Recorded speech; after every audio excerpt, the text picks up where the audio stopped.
ನಮಸ್ಕಾರ, ನೀವು ನೋಡುತ್ತಿರುವುದು ರಾಯಚೂರು ನ್ಯೂಸ್ 007ಗೆ ಸ್ವಾಗತ. ಶ್ರೀ ಸುಗುರೇಶ್ವರ ಸ್ವಾಮಿಯ ಮೊಸರನ್ನ ಬಾನಬುತ್ತಿ ನೈವೇದ್ಯ ಕಾರ್ಯಕ್ರಮ.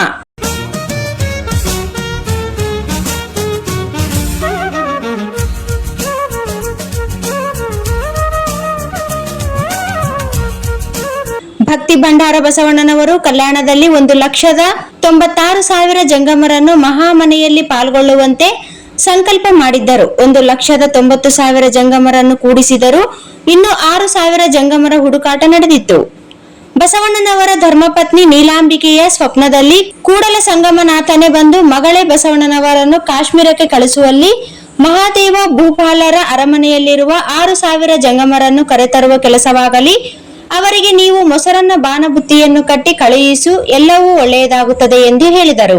ಬಸವಣ್ಣನವರಿಗೆ ನೀಲಾಂಬಿಕೆ ತಾಯಿ ಸ್ವಪ್ನದ ವಿಷಯವನ್ನು ವಿವರಿಸಿ ಮೊಸರನ್ನ ಬಾನಬುತ್ತಿಯನ್ನು ಕಟ್ಟಿ ಕಾಶ್ಮೀರಕ್ಕೆ ಕಳುಹಿಸಿದರು. ಕಾಶ್ಮೀರಕ್ಕೆ ತಲುಪಿದ ಬಸವಣ್ಣನವರು ತೇಜೋಮಯವಾಗಿದ್ದ ಶ್ರೀ ಚನ್ನವೀರ ಶಿವಾಚಾರ್ಯರ ಸಮ್ಮುಖದಲ್ಲಿ ಇಷ್ಟಲಿಂಗ ಪೂಜೆಯಲ್ಲಿ ನಿರಂತರವಾಗಿರುವ ಜಂಗಮರನ್ನು ಕಂಡು ಸಂತಸಗೊಂಡರು. ಶ್ರೀ ಚನ್ನವೀರ ಶಿವಾಚಾರ್ಯರು ಶ್ರೀ ವೀರಭದ್ರ ದೇವರಾಗಿ ಬಸವಣ್ಣನವರಿಗೆ ಕಣ್ಣಿಗೆ ಕಂಗೊಳಿಸಲು ಬಸವಣ್ಣನವರು ಅವರು ಪಾದ ಪದ್ಮಗಳಿಗೆ ನಮಸ್ಕರಿಸಿ ತಮ್ಮ ಮನದಾಳದ ವಿಷಯವನ್ನು ನಿರೂಪಿಸಿದರು. ಲಿಂಗಾರ್ಚನೆ ಮುಗಿಸಿದ 6 ಜಂಗಮರೆಲ್ಲರಿಗೂ ಮೊಸರನ್ನ ಬಾನಬುತ್ತಿಯನ್ನು ಉಣಬಡಿಸಿದರು. ಅಕ್ಷಯಗೊಂಡ ಮೊಸರನ್ನ ಬಾನಬುತ್ತಿಯ ಸರ್ವರಿಗೂ ಸಮೃದ್ಧಿಯಾಯಿತು. ಪ್ರಸಾದ ಸ್ವೀಕರಿಸಿದ 6,000 ಜಂಗಮರನ್ನು ಲಿಂಗ ರೂಪಿಗಳನ್ನಾಗಿ ಮಾಡಿ ಬಸವಣ್ಣನವರ ಹಸುವೆಯಲ್ಲಿರಿಸಿ ಕಲ್ಯಾಣಕ್ಕೆ ಕಳುಹಿಸಿದರು. ಪ್ರತಿದಿನ ಪದ್ಧತಿಯಂತೆ ಮಹಾದೇವ ಭೂಪಾಲರು 6,000 ಜಂಗಮರಿಗೆ ಪ್ರಸಾದಕ್ಕೆ ಅಣಿಗೊಳಿಸಲು ಬಂದಾಗ 6 ಜಂಗಮರು ಕಾಣದಂತಾಗಲು ಶ್ರೀ ಚನ್ನವೀರ ಶಿವಾಚಾರ್ಯರನ್ನು ವಿಚಾರಿಸಿದರು.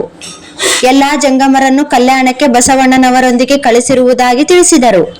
6,000 ಜಂಗಮರಿಗಾಗಿಯೇ ಸಿದ್ಧಪಡಿಸಿದ ಪ್ರಸಾದವನ್ನು ಏನು ಮಾಡುವುದೆಂದು ಅರಸರು ಕೇಳಲು ಶ್ರೀ ಚನ್ನವೀರ ಶಿವಾಚಾರ್ಯರು ಆ ಎಲ್ಲಾ ಪ್ರಸಾದವನ್ನು ಸೇವಿಸಿದರು.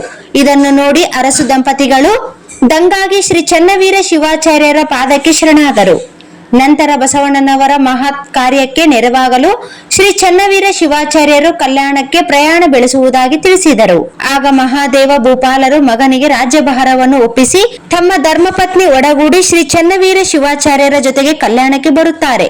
ಈ ಪ್ರಸಂಗದ ಕುರುಹಾಗಿ ಇಂದಿಗೂ ಶ್ರೀ ದೇವಸುಗೂರನ ದೇವಸ್ಥಾನದಲ್ಲಿ ಪ್ರತಿ ವರ್ಷ ವೈಶಾಖ ಮಾಸದ ಕೃತಿಕಾ ಮೇಳ ನಕ್ಷತ್ರದಲ್ಲಿ ಮೊಸರನ್ನ ಬಾನಬುತ್ತಿಯ ನೈವೇದ್ಯ ಮಾಡಿ ಭಕ್ತರೆಲ್ಲರೂ ಹರ್ಷದಿಂದ ಪ್ರಸಾದ ಸ್ವೀಕರಿಸುವ ಮಹಾದಾಸೋಹ ಕಾರ್ಯಕ್ರಮ ತಪ್ಪದೆ ನೆರವೇರುತ್ತಲೇ ಇದೆ. ಇದೇ ವರ್ಷ ಸೋಮವಾರದಂದು ಸುಕ್ಷೇತ್ರ ದೇವಸೂಗೂರು ಶ್ರೀ ಸುಗುರೇಶ್ವರ ದೇವಸ್ಥಾನದಲ್ಲಿ ತ್ರಿದಶಂಚಕರು ಮತ್ತು ಸದ್ಭಕ್ತರು ಕೈಗೊಳ್ಳುವ ಶ್ರೀ ಸುಗುರೇಶ್ವರ ಸ್ವಾಮಿಗೆ ಮೊಸರು ಬಾನಬುತ್ತಿ ನೈವೇದ್ಯದ ಭೂರಿ ಗಣಾರಾಧನೆ ಕಾರ್ಯಕ್ರಮದಲ್ಲಿ ಪಾಲ್ಗೊಂಡು ಮಹಾಪ್ರಸಾದವನ್ನು ಸ್ವೀಕರಿಸಿ ಶ್ರೀ ಸುಗುರೇಶ್ವರ ಸ್ವಾಮಿಯ ಕೃಪೆಗೆ ಪಾತ್ರರಾಗಬೇಕೆಂದು ವಿನಂತಿ. ಶ್ರೀ ಸಿದ್ದರಾಮಪ್ಪ ಗೌಡ ಮಾಲಿ ಪಟೇಲ್ ದೇವಸೂಗೂರು ಶ್ರೀ ವೀರಭದ್ರೇಶ್ವರ ಪ್ರಚಾರ ಸಮಿತಿ ತಿಳಿಸಿದರು.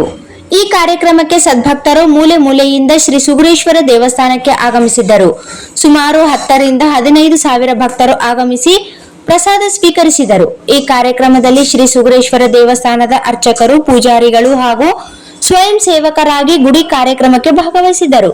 ಹಿರಿಯ ಮುಖಂಡರು, ಯುವಕರು ಮತ್ತು ರಾಯಚೂರು ಗ್ರಾಮೀಣ ವಿಧಾನಸಭಾ ಕ್ಷೇತ್ರದ ಶಾಸಕರಾದ ಅವರ ಧರ್ಮಪತ್ನಿ ಸರಸ್ವತಿ, ದದ್ದಲ್ ಬಸನಗೌಡ, ಚನ್ನಬಸವ ನಾಯಕ್, ಸಿಂಡಿಕೇಟ್ ಸದಸ್ಯರು ಹಾಗೂ ಅವರ ಕುಟುಂಬದವರು ಶ್ರೀ ಸುಗುರೇಶ್ವರಿಗೆ ಬಂದು ಪ್ರಸಾದವನ್ನು ತೆಗೆದುಕೊಂಡರು. ಶಾಂತವೀರ್ ತಾತನವರು ಮತ್ತು ಗುಡಿ ಕಮಿಟಿ ಅಧ್ಯಕ್ಷರು, ಮಲ್ಲಪ್ಪ ದಣಿ, ಸರ್ವ ಸದಸ್ಯರು, ಗ್ರಾಮ ಪಂಚಾಯಿತಿ ಅಧ್ಯಕ್ಷರು, ಪಂಪಣ್ಣ ಪೊಲೀಸ್ ಪಾಟೀಲ್, ಶಶಿಕಲಾ ಭೀಮರಾಯ, ಪಂಚ ಗ್ಯಾರಂಟಿ ಅನುಷ್ಠಾನ ಸಮಿತಿ ಸದಸ್ಯರು, ಪ್ರಧಾನ ಅರ್ಚಕರು ಕಸ್ತೂರಯ್ಯ ಮುಖಮನಿ ಇವರ ಸಾನ್ನಿಧ್ಯ ವಹಿಸಿದ್ದರು. ಹಾಗೂ ಊರಿನ ಹಿರಿಯ ನಾಯಕರು, ದೇವಸೂಗೂರಿನ ಸುತ್ತಮುತ್ತಲಿನ ಪ್ರತಿ ಒಂದು ಗ್ರಾಮದಿಂದ ಭಕ್ತಾದಿಗಳು ಸಾಲಾಗಿ ಪ್ರಸಾದಿಗೆ ಭಾಗವಹಿಸಿದ್ದರು. ಬಂದಂತಹ ಸದ್ಭಕ್ತರು ಪ್ರಸಾದ ಕಾರ್ಯಕ್ರಮಕ್ಕೆ ಭಾಗವಹಿಸಿದ್ದರು.